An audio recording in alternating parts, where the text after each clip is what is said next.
Hello, everyone. Good morning, good afternoon, good evening, wherever in the world you are. Today is March 14th. Wow, this time does fly. Anyway, it's March 14th, 2024, and we're so glad you're here. Welcome to Will Work for Food, the New Possibilities Hour. And today we have a really special speaker, as always, a special speaker, of course, but personally, on a personal level, a special speaker who's going to talk to us about how to convene a mediation effectively, best practices and common pitfalls for mediators and attorneys. It's something I certainly had never thought of before in the way that we're going to be learning about it. So that said, we will get to Nikki Safavi shortly, but first let's get to the numbers. As everyone knows, there is no charge for these programs. We merely ask that if you're able, that you make a donation to a food bank, either of the speaker's suggestion or of your choice. And then if you'd be so kind as to let us know the amount, then we will add it to our running total. So founded in the spring of 2020, we're coming up on 4 years. It was April or May, I think, when you started this, Natalie. And so not quite 4 years yet. Natalie, how much do we know of in terms of money that's been raised for food banks around the world so far? Yeah, you're right, Jean. May is going to soon be upon us. And to date, our lovely friends and colleagues have let us know that they've made donations in the amount of $535,619.60. Incredibly generous. Thank you all so much. That is just amazing. You're all so generous. Thank you so much. Absolutely. So without further ado, let's get to today's program. First of all, Nikki Safavi, her suggested food bank, about which she'll tell you a little bit, is Project Angel Food. That's here in Los Angeles. And I can personally attest to that being a great program. One of my daughters volunteered with them when she was in high school. So then, of course, we donated money over the years to them feeding people here in Los Angeles. So I'll leave the story there to Nikki, but I can say it's an amazing program. So let's get to what the topic is. Let me introduce that and introduce Nikki to you. Nikki's career journey began with overseeing the customer service department for a prominent global children's clothing manufacturer. And then, as with many of us and our family members, she transitioned into the legal field, dedicating 7 years to managing a successful plaintiff employment law practice. And then, drawing from that experience, she founded Case Manager Services, where she provides tailored case management solutions to mediators, integrating insights from both the legal and the customer service domains. So Nikki's an entrepreneur in every sense of the word.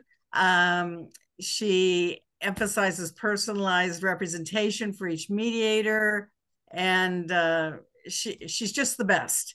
I personally was so grateful to have found her. And she's my case manager now, and she is serving many other mediators. And with Zoom and technology today, it doesn't matter where you are in the world, it can be done. So without further ado, let's talk case management with Nikki Safavi. And Nikki, if you could tell us a little bit about Project Angel Food, and then the floor is yours. Thank you so much for being here. Thank you so much, Jean, and I'm so happy to be here.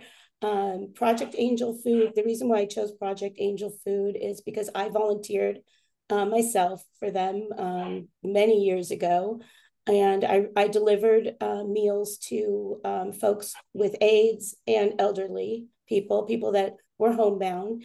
And I was shocked by the amount of people that would not have eaten a meal otherwise, except for these deliveries that we made. So I thought it was very meaningful, and it still is. And I think it is a great organization, a lot of volunteers locally that deliver food. And I think it's a great cause. And they prepare the food, the homemade meals, which is nice. It is a great cause indeed. Yeah. All right, tell us about convening. Convening, is bringing people together. And I think it can be an art to bring people together and decision makers into a room, especially for mediation. Two sides that are, maybe some want to get it settled, maybe some don't. There's a little push and pull to try to get it going. And I love doing it. I think it's for a great cause to keep people out of the courts. And I think that customer service is really key in convening. And whether you're a solo practitioner that's, doing it yourself, or you have someone behind you, the customer service, I think, is just the biggest key to providing those efficient communication as far as getting the convening, getting it going. So I think where should I go from there, from convening? Why don't you tell us about the types of mediators that you serve, how they came to you, how they found you. There in Los Angeles, there's certain big ADR providers, and in other cities the same. But it's not always so easy for someone to join those panels, even if they wanted to. And there's so many of us who are independent and love being independent. And so what do you see there as the difference? And just, someone getting going? Well, for me, it started with one particular mediator who wanted to leave a provider and wanted to save the money in the fees that were associated with provider. Funny enough, it was right before COVID, and we never knew that mediations were going to be on Zoom the way they are. So, one of the things that he was thinking about is, what am I going to do as far as where am I going to mediate if I don't have a provider? And so we just decided, and by knowing other people that had done it, to just request the parties provide the in-person location. And that's exactly there's always someone that's happy to host. We haven't ever had a problem with it. Usually it's defense counsel. They have a lot more space, and they provide, 3 conference rooms, a space for the mediator, 2 conference rooms, or whatever's needed. So far with all of my clients, I haven't had a problem with that. But then it transitioned very quickly to Zoom when I started my practice. And a lot of people waited and said, we're going to delay our mediation. We're going to postpone. And it ended up, they said, we'll never, I remember one gentleman, an attorney, said, we'll never mediate on Zoom. And he ended up calling me months later saying, this is the way it's going to be. And I said, you were my biggest naysayer. And he said, I realized I was wrong. And he's already done 4 or 5 mediations with that mediator. I was shocked that he turned around and did that. But, Zoom, as far as customer service for Zoom, what we like to do is we like to set up the breakout rooms the way the mediator likes them. Each mediator is different. They want the breakout rooms set up a certain way, and we do that.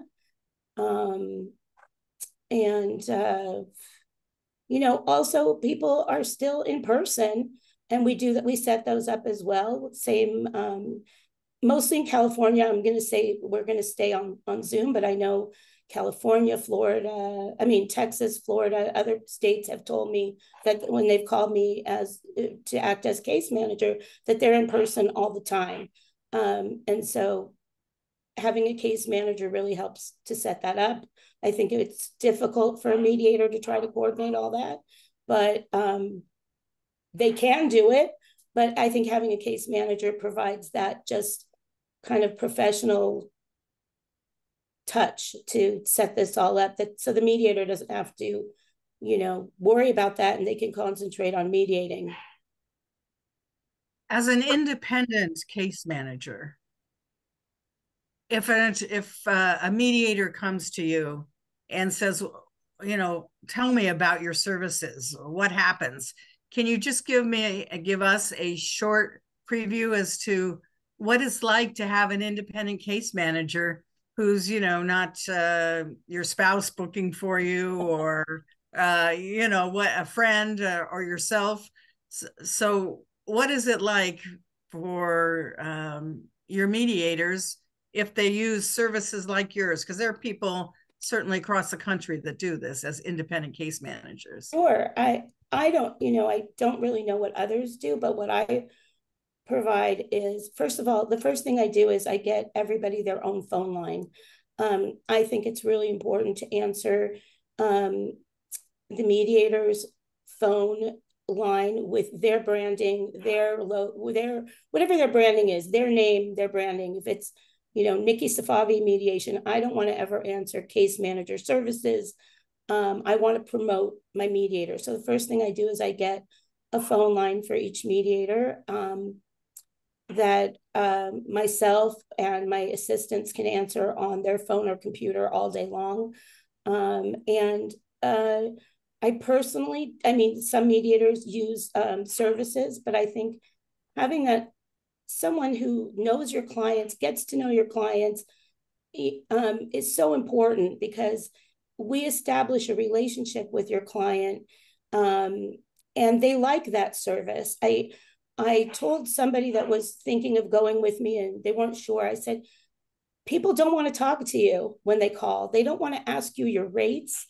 When I was calling from a law firm booking mediations, I didn't like bothering the mediator asking for their availability and rates. And I think that extra layer between you and the mediator it's a great buffer.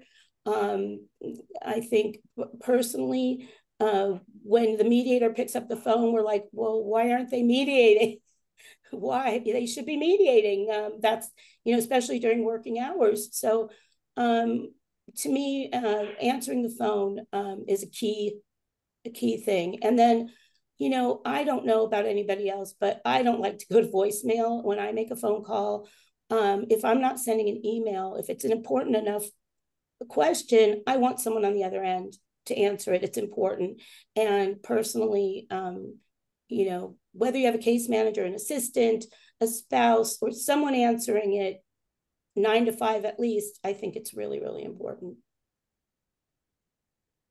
Because whoever's calling to schedule, whether it's the attorney, the legal secretary, the paralegal, whoever, they're going to go on to the next person if they can't talk to somebody right away, right? Yeah, and that goes to emailing too. When you get so I have all of my clients have their website point to me on their contact page, but on everybody's contact page, let's say, they're getting emails off of that. You want to answer those immediately. If you're on the short list and somebody wants to know your dates and they're going down the list providing the attorneys, or if the attorney themselves are asking, which is the case a lot of the time, they want to know right away. They're trying to get something on calendar. It's fresh on their mind. They want to give the date to opposing counsel and their clients as well, and get, there's a lot of people, a lot of moving parts. So I think answering immediately and or responding immediately is just really key thing. And also with those inquiries, each one of those is a lead. Every single inquiry is a lead, and you want to follow up on those leads. You want to, we want to see how many of those, and what we do, we track them. So how many calls or emails converted into a mediation? That, your conversion rate is pretty important, and it'll tell you, how you're doing with your marketing. If your marketing was effective that week, if you posted on LinkedIn and you had more calls that week, if you spoke at a conference and your emails went up, your inquiries went up. I just think that those are key things. So Nikki, for those of us who convene our own cases, how much time do we allow between that first contact and the follow-up that you're talking about? Do we let the the file kind of sit and marinate for a day or two? Are we constantly emailing and following up? How do we do that? You Or how know, do you do that? how I do it personally is I see what month they're looking at. So if they're looking 6 months out, then I follow up in about 2 weeks. If they're looking for dates, if they call today, March 14th, and they want dates for early April, I will try to follow up within 1 week or a few days, just depending. And I also, I tell my assistants, I don't want to follow up on a Friday afternoon on an email that will get lost in an inbox. Follow up Monday afternoonish, not Monday mornings. People are, getting their stuff together, finding out what happened, what they missed, if they went home early Friday. So I think Monday afternoon, Tuesday morning is a good time, always. And I kind of just, I don't have a static way. I just try to follow the lead of that each email as an individual email. Okay, excellent. Let's see. Got a couple of questions in the chat.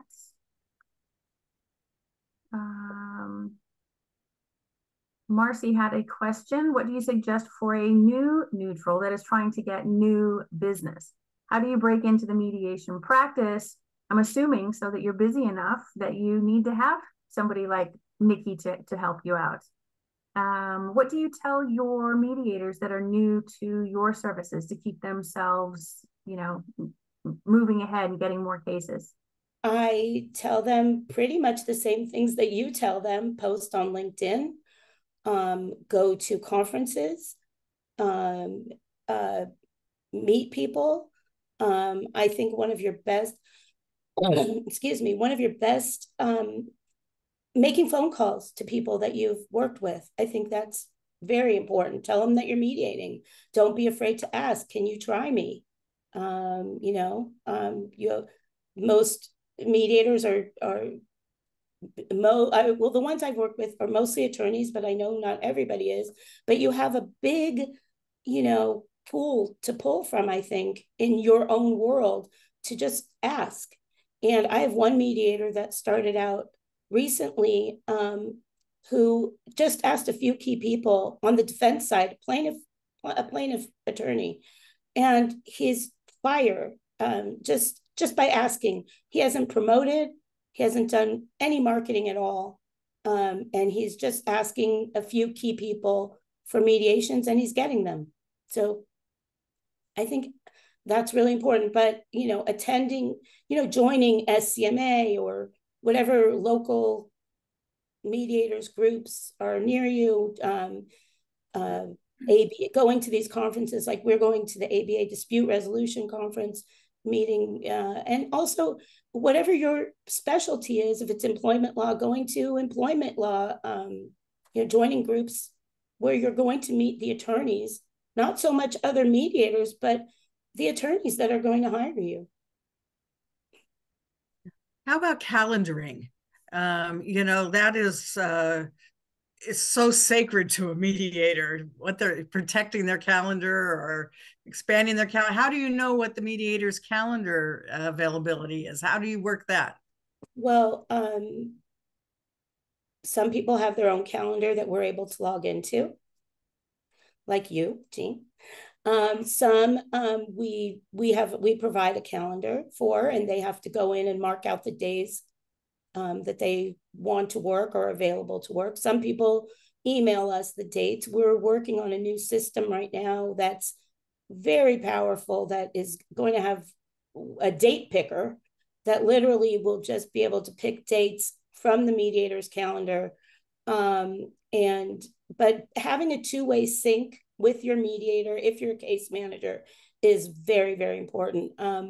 In real time, if they're putting stuff in, you should know that date is deleted. And as I mentioned before to you, Jean, is we had once somebody who, I think we had 4 parties trying to get together. It was a very hard mediation to book.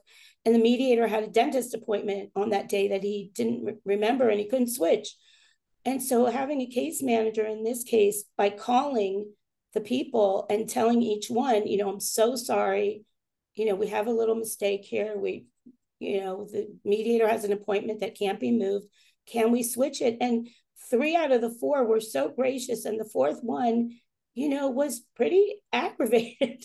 And, instead of having them be upset with the mediator, we take it and just say, it's a calendaring error. It's our fault. Please, what can we do? And, once I did have a calendaring error that I sent a gift card lunch, DoorDash lunch to all the parties.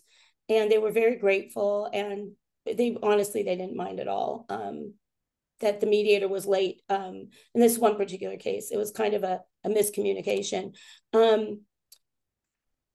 Sometimes, emergencies come up for everybody and things go off calendar. But for the most part, I think a case manager provides that layer of security to kind of get the mediator through that and avoid embarrassment.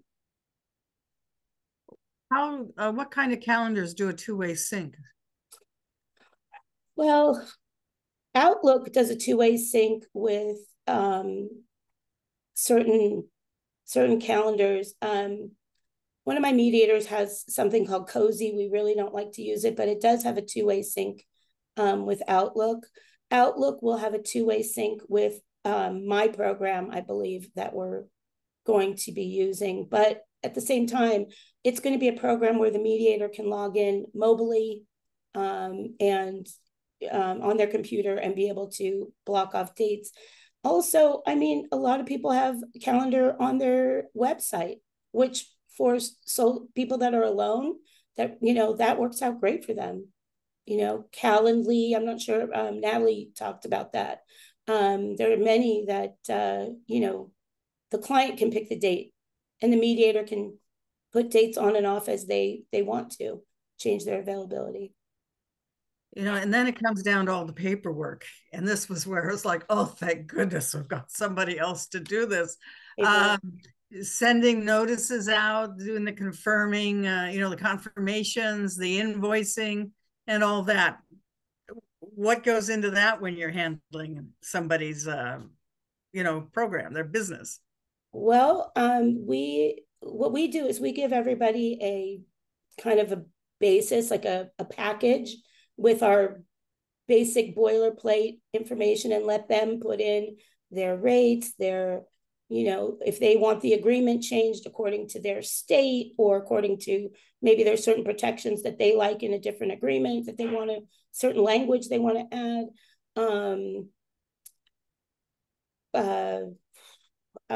We give them, email templates, all of that to just start off to see where they'd like to be. And then, the notice we send notice and invoice and the Zoom link, that's a big step to take away from the mediator if they need help with that.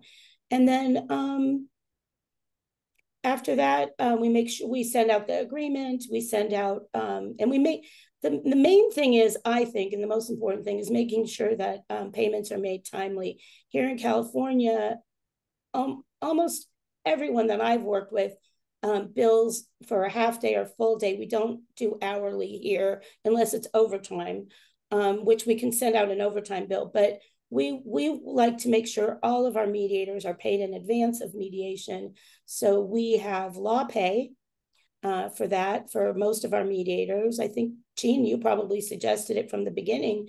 I'm not sure who did, but it's been a lifesaver for all of our mediators, because we've had people that don't pay, we've asked and asked and asked, maybe they're out of town, and the day of, we can say, hey, if a mediator is really a stickler and they're afraid that a certain client will not pay, go on to LawPay, pay with a credit card this morning, and, you're on your mediation, or by check, either way. And it's been tremendous.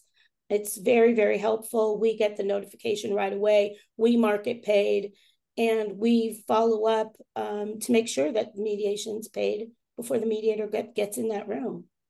usually way before, but sometimes, you know, down to the wire, unless it's an insurance company, which sometimes could be tricky, or the county entity. Yeah, LawPay is very nice for that because people can pay by ACH or credit cards. So that has been wonderful. What about, you know, when people send in their mediation briefs or setting up pre-mediation phone calls, conference calls with the mediator, you know, those kinds of things. Once you've got it scheduled, it's been confirmed, the invoice has been sent out, but it's not the mediation date yet. What else would go on through your services? Well, we make sure if a brief isn't in, you know, some mediators really like theirs 5 days before. Some people like it the night before. I just go by what they ask. If they have a 10-day and they haven't received it and they want their brief, we go in and we ask for it. They may ask for extra time. We ask the mediator if that's okay. So it's a back and forth between us and the client, making sure that the brief is in, their agreement is signed and in. And some mediators actually ask for the participants. They want to know so they can draft a settlement agreement and help with an agreement ahead of time. Most don't, but some do. And we get that information for them as well. Just a layer they don't have to do. Right. What suggestions or comments or observations would you have for all the mediators on this Zoom who are both live and those who will be watching in the future, you know, in terms of how they can help their practice through the whole convening process, the image that they project, just the process itself? I mean, I think their website is key to providing a professional image. I think mediator's website, having a contact page that points to whoever they want as the contact, whether it's themselves, if they don't have anybody, their calendar on there. But definitely a logo, a brand, create that brand, create that professional image. And I think the website is key for that. And, you know, some people don't like to put their rates on the website. Some clients love to see that. They want to see if someone travels, if they're willing to travel out of state, put it on the website. If they're willing, what the fees are for traveling, all of that on the website. Or contact, if you don't want to put your fee, I do travel, contact my case manager or contact me, the mediator, for more information. I think those are really key to putting out a professional, successful image. Nikki, when you're sending out the package, the paperwork, is there a sweet spot in how much information you send? For example, if you don't send enough information, is a case then lost? Or if you send too much information and it's overwhelming, do they move on to the next person? Is there kind of a happy medium when you're sending out communication in an email or in an attachment or in a package? I honestly think less is more. The more detailed the email is, the less people read. I think that if they're asking for dates and rates, here are the available dates. You know, Miss So-and-so is available on the following dates. Attach a CV, attach the rate card, a rate sheet, a PDF, and done. And please feel free to call me if you'd like any further information. I think it's enough. If they feel, or you can put the mediators available on Zoom or in person, as long as the parties provide the location. You can add little, but one sentence, that's all they want, honestly. That's really all they want. And they want it fast. We try to answer every email within 10, 15 minutes, sometimes 1-2 minutes, because there's 3 of us now of receiving it. And we're, the 3 of us are together saying, I'll answer this, I'll answer that. We're connected on a chat, and we just know that everyone's taken care of immediately. And Jean, I know you've got to excuse yourself. You've got to get on a plane and go do some marketing and get some clients for your own mediation practice. Is there anything that you want us to think about as you exit the Werewolf for Food program? Well, I would just say that whether it's, we're not here to push Nikki per se, but just this idea, there's probably somebody in your town, wherever you are, that has this kind of business or that has not started it yet, would probably be a good person to get going on it. It has made such a difference in my life and in my practice. And I'm grateful to Nikki, and I really encourage anyone who doesn't have a case manager to seriously think about doing it. You might be questioning how Nikki bills, for example, how you pay Nikki for services.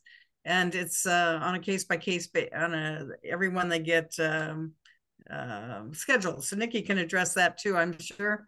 But it's wonderful as always to see you. And next week, same time, same place. Thank you so much, Jean. Bye-bye. Safe trip. Thank you. Safe travels, Jean. So, Nikki, less is more, clarity and brevity, and I think that's right.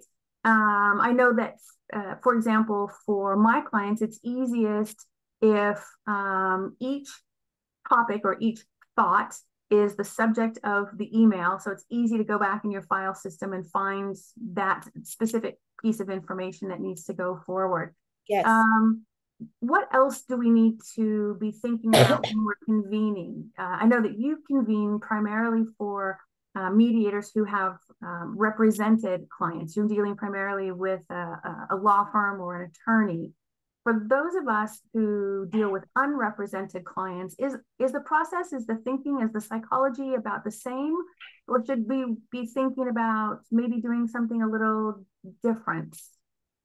I can't really speak to that too much because I haven't done it. But when I was considering doing that for a few family law attorneys who asked me, I think that having someone that's very sympathetic, empathetic to the parties, answering the phone and making those calls is really important.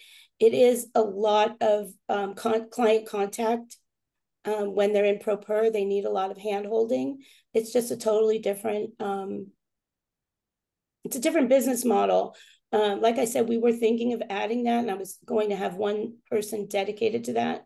But the mediator decided actually not to. And I think it was for the best for the way my business model works, honestly.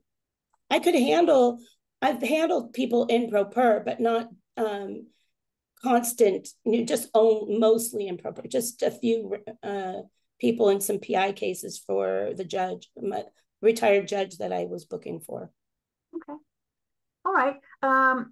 One of the other things that I was curious about is, we live in a digital age. Our expectations are, like you said, that when I send you a text message or an email or I place a phone call to you, you're available to respond. And I think as business people, as entrepreneurs, it's really important for us to recognize that our clients have an attention span about, the size of a gnat. And so we do need to get back to them really quickly. So if we're, like you said, if we're mediating all day, we're not getting back to people. And those are cases that we then lose. Yeah. Is there a piece of technology, for example, an AI chat, that would help us to, I don't know, sort of keep the conversation going? Or is it absolutely imperative that it's a real person that our prospective clients and clients are reaching out to?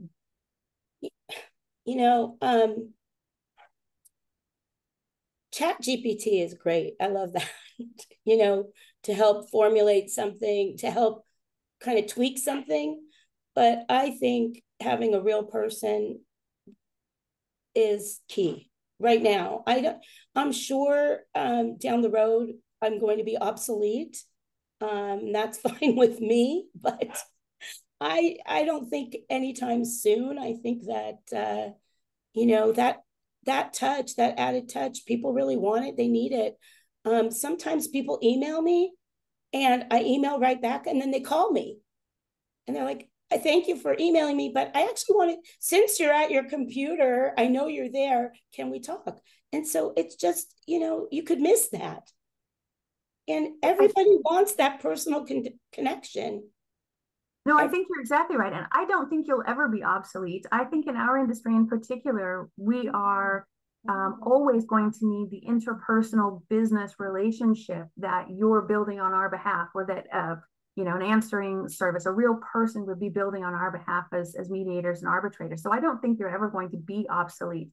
I wonder if when we send people to our websites, we could put up a pop-up window that says, thanks so much for visiting my website. A pop-up can only give you so much information.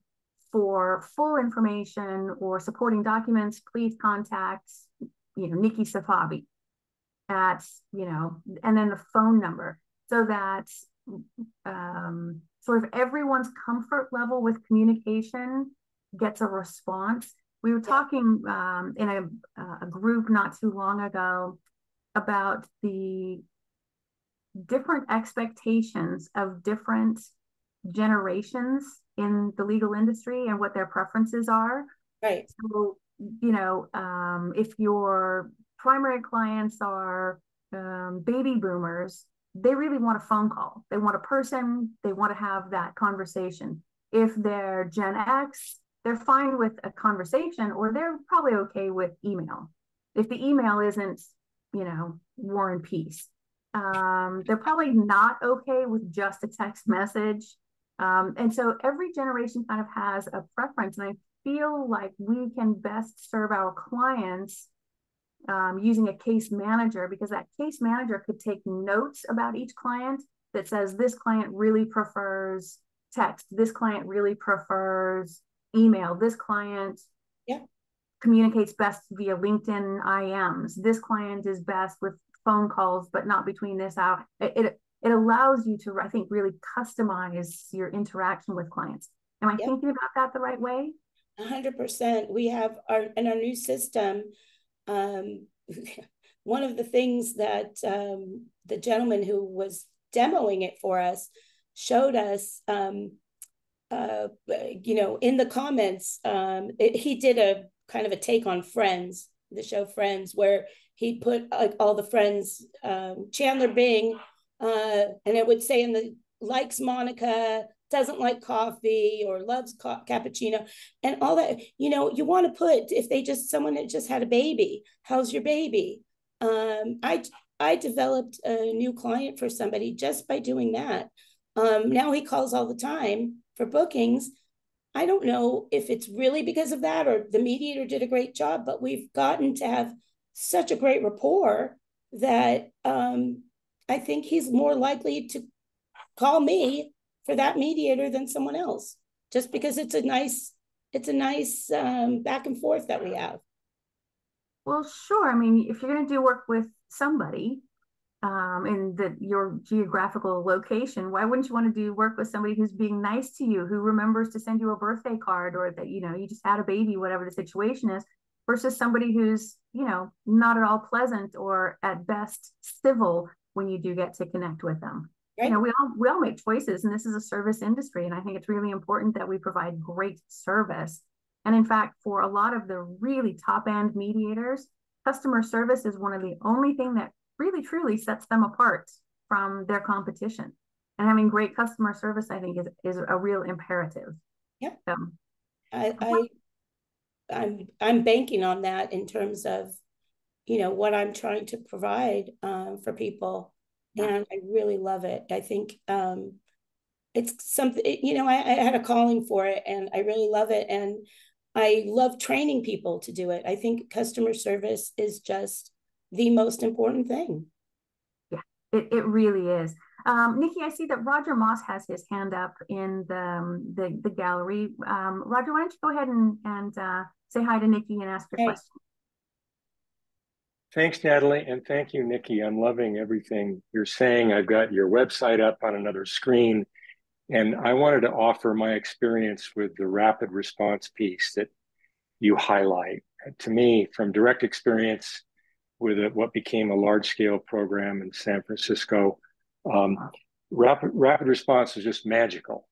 And it even trumps getting a live voice on the line when you call, and you can. So we had a simple system.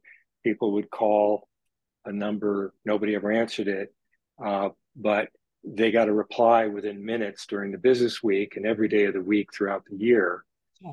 But what we didn't anticipate was what the rapid response piece is not only very efficient on that model, in that you don't have to have humans answering the phone 24/7, but it was a powerful de-escalation tool. So I wanted to offer that. And I also have a question. You partially answered this question a little while ago. My strange little private practice that I'm regenerating after many years running that program, I get a lot of calls. Many people are self-represented, but sometimes they have lawyers. But the other side, they definitely need mediation. The other side is just being non-responsive. This includes calls I get because I'm on panels like the California Association of Realtors panel. People just, the other side is blowing them off or just not there yet. And I spend a lot of time kind of in this advocacy convening mode. And I'm wondering whether you have any experience with that or have thought about it. It sounds like, you know, you've thought through the self-represented piece and its challenges, but how about just trying to actually bring other people to the table? Oh, sure. I mean, I worked for a certain judge that's retired now, a retired judge who's now retired from mediating, who mediated many years, and had a ton of cases like that where it was, you know, it was very contentious. And actually, a lot of employment law cases that we work on are very contentious, where the plaintiff's lawyer and defendant counsel, they don't like each other. So, and there's a lot of fighting going on in the emails, and we kind of try to de-escalate and say, you know, let us handle this. Let us take care of the booking for you. We'll offer the dates. We'll go back and forth. And sometimes someone will call me and say, they're not being responsive. I'll reach out personally and see why. It could be a misunderstanding. They're not getting the data. You know, we try to clear that up. So, you know, I think that's the beauty of charging per booking, is we're highly motivated to help get you that booking. So we want to, you know, and we really want to. We want to get it. That's great. You know, for many Thank reasons. you. We want our mediators to be successful. So I hope that answered the question. And I appreciate what you said about the rapid response. I get it. Does anybody else have a question before we move on to the next topic? All right. Nikki, what else should we know about convening? Is it now, everything is electronic? Do we ever have to worry about confidentiality? Do we ever have to think about those kinds of things because everything's electronic? Do we have to worry about our storage systems, how long we keep our convening docs? And if we're hiring someone like you, an assistant, then do we need to be thinking about how that person manages confidentiality, how that person handles 100% documents? What should we be thinking about? Excuse me, 100%. That's very important. I'm sorry I didn't even touch on that. I think you should have a time limit for how long you keep briefs. And then they should just, you know, I don't care how long my mediator keeps the brief. I'm going to keep it for a certain amount of time, and it's going to be purged from our system at a certain point. And that'll be on the recommendation of someone that I have creating the system for us, but it's going to be an automatic purge. And, you know, we have a very, very secure system in place that, you know, that I can have, if anyone is worried, I can have this person answer any questions. All right. I can't, because I'm not an expert at that. Right. And then for confidentiality, when we're looking at hiring someone to manage our cases, to convene our cases for us, do we get them to sign non-disclosure agreements? Do we get them to sign confidentiality for each case as it comes up, or is it a blanket coverage?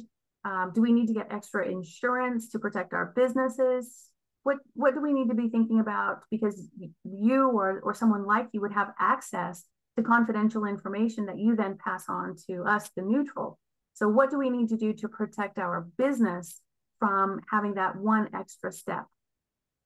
You know, I'm not sure. I guess you would have to talk to an expert about that. But as far as a confidentiality and agreement to mediate, each case each case that we work on has one. It's the mediators agreement. We have everyone sign it. We hold it for them in our system, and everybody that's in that mediation should sign it, clients and attorneys. Okay. All right, excellent. Patricia, you've got your hand up. Hi, Patricia. Hey, Nikki. Hi, Natalie. Hi, everyone. I do have a comment on that, Nikki. I guess what Natalie was trying to figure out is what about your confidentiality, since you really are an independent contractor? So the confidentiality contract would be with you and your client with respect to all the cases.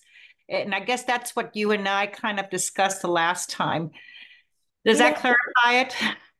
Oh, I'm sorry if I answered that incorrectly. No, you didn't. I don't have one. I don't have one, and no one has asked me for one. But if somebody gave me one, I would sign it happily along with my assistants. Confidentiality is key. So excellent. Thank you. I don't talk about people's business. I don't expect, my assistants. I think each case we keep confidential, and we have so many that there's really nothing to talk about. We have too many cases. That's all right.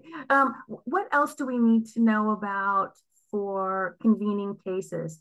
You know, a lot of us are pretty good at, managing the process of it, but it sounds like there's a real art to communicating with clients or paralegals or legal assistants. There's a real art to establishing those relationships. So it's not just about you send me this document and I send you this document and then we exchange this thing and then we log in with this link. It's not that cut and dry. There's a lot more, I don't know, business charisma that seems to be necessary to really get these cases to the next level. Is that right? I really think so. And it's just that level of being personal with each one. I think that's really all it is that each inquiry, each call matters. Each person matters.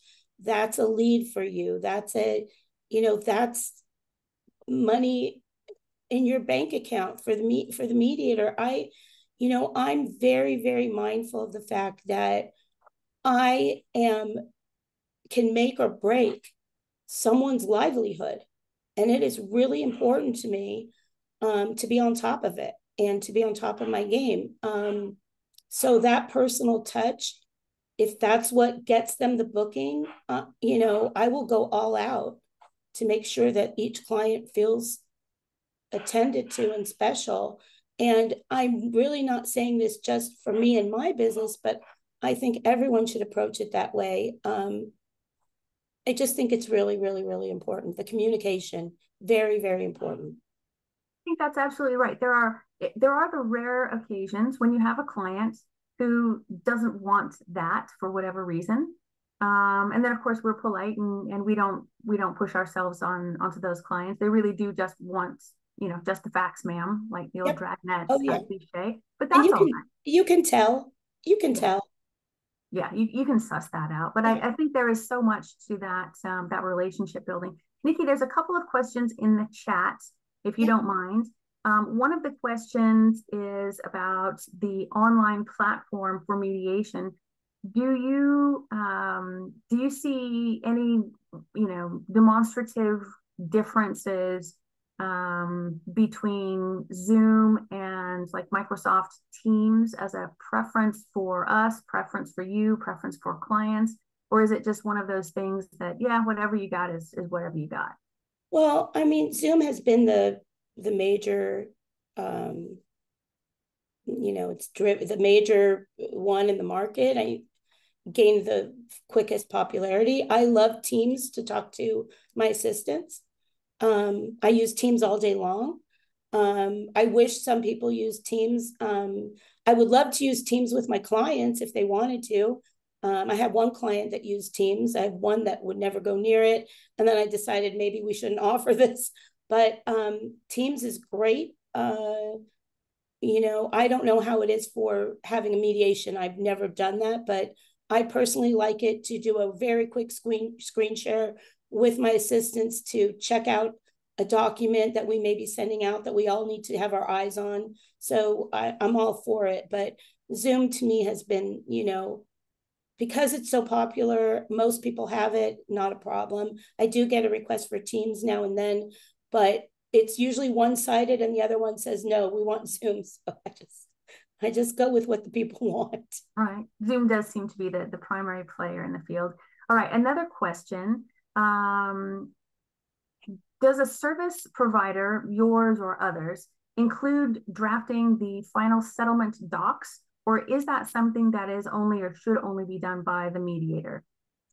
That I don't include that in my service. Some ask for a MOU, ahead of time, like that, have it drafted. Some people ask in the notice, they say, please, come to the mediation with an MOU.